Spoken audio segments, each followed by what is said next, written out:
ஞானசேகர் வந்திருக்கிறார். தேர்தல் நேரம் எல்லாரும் நிக்கணும்னு தான் ஆசைப்படுவாங்க. நானும் அப்படித்தான் இந்த பக்கம் நிக்கணும்னு ஆசைப்பட்டேன்.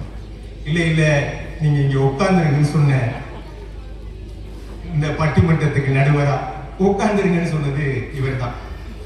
இவரு தந்தை சொல்மிக்க மந்திரம் இல்லை என்ற சொற்றொடருக்கு சொந்தக்காரர், கடம்பக்குடியின் செல்ல பிள்ளை. இவரது வீச்சு எப்படி இருக்கும் என்பது கொஞ்ச நேரத்தில் உங்களுக்கு எல்லாம் தெரியும்.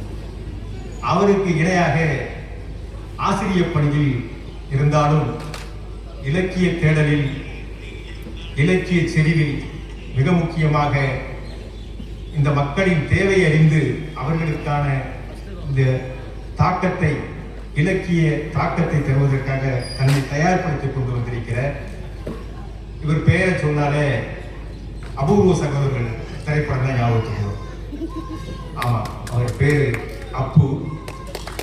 அவரை எதிர்த்து பேசுறவர்களுக்கு நிறைய வைப்பார் ஆப்பு அப்படிங்கிற நம்பிக்கையோட அவரு ஞானசேகர் அணியில் இருக்காரு. அவருக்கு பக்கபலமாக கல்வித்துறையில் இருந்தாலும் ஜாதகத்தில் அதில் மிகப்பெரிய ஜாம்பவானாக திகழ்ந்து இன்று காலத்தை கணிக்கின்ற ஒரு மிகப்பெரிய பண்பாளராக உயர்ந்திருக்கிற செவ்வாய்ப்பட்டியைச் சேர்ந்த ஜோதிடர் ரவிச்சந்திரன் வந்திருக்கிறார். அவருடைய இலக்கிய செறிவும் சொல் நயமும் சிந்திக்க வைக்கிற கருத்து புதியலும் ஒருங்கே அமையப்பட்ட பேச்சு சுரங்கமாக அவர் இங்கே வந்திருக்கிறார். இப்படி 3 பேர் ஆண்களே என்ற அணியில் பேசுவதற்காக வந்திருக்கிற பொழுது இந்த அணியில் எங்கே போனார் எங்கள் கமலாவதி தாயார், ஏன் புறக்கணித்தீர்கள் எங்கள் காரைக்கால் அம்மையாரை, எப்படி மறந்தீர்கள் ஆன்மீக செடியில் துதித்த அதிசய துளசி ஆண்டாள் நாச்சியாரை என்று கேட்பதற்காக, இவர்களை மறந்தால் இறைபக்தி இருக்கப் போகிறது என வாதிடுவதற்காக 3 பேர். அதில் அணி தலைவியாக தீசா திரவியராஜ். தீசா திரவியராஜை பற்றி கடம்பக்குடி மட்டுமல்ல மாவட்டம் முழுதும் அறிந்திருக்கிறார்கள். ஏன், தொலைக்காட்சியில் அவர் பங்கு பெற்றதால் உலகமெல்லாம் அறியப்பட்ட ஒப்பற்ற மங்கை, சொல்லலை, மிகப்பெரிய சிந்தனைக்கு சொந்தக்காரர்.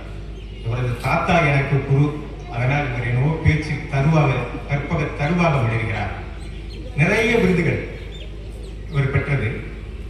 திருவாசகர் தூதர் அப்படிங்கிற பட்டம் பெற்றிருக்கார். கே பாக்கியராஜோட சிகரம் அமைப்பில் இருந்து விருது வாங்கியிருக்கார்.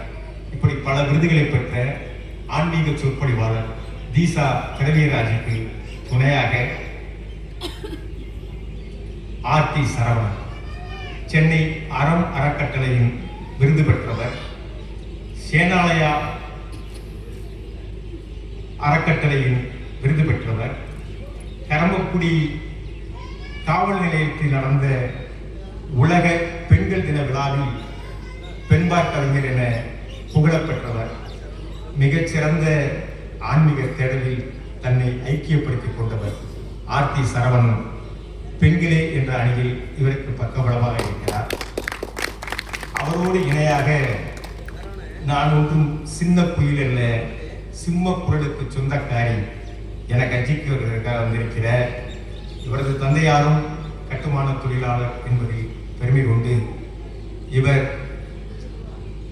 மிகச் சிறப்பாக தனது பங்களிப்பை தர இருக்கிறார். முத்திரை பேச்சால் நம் நித்திரை கிடைக்க வந்த இந்த சித்திரை பெண் சித்ரா.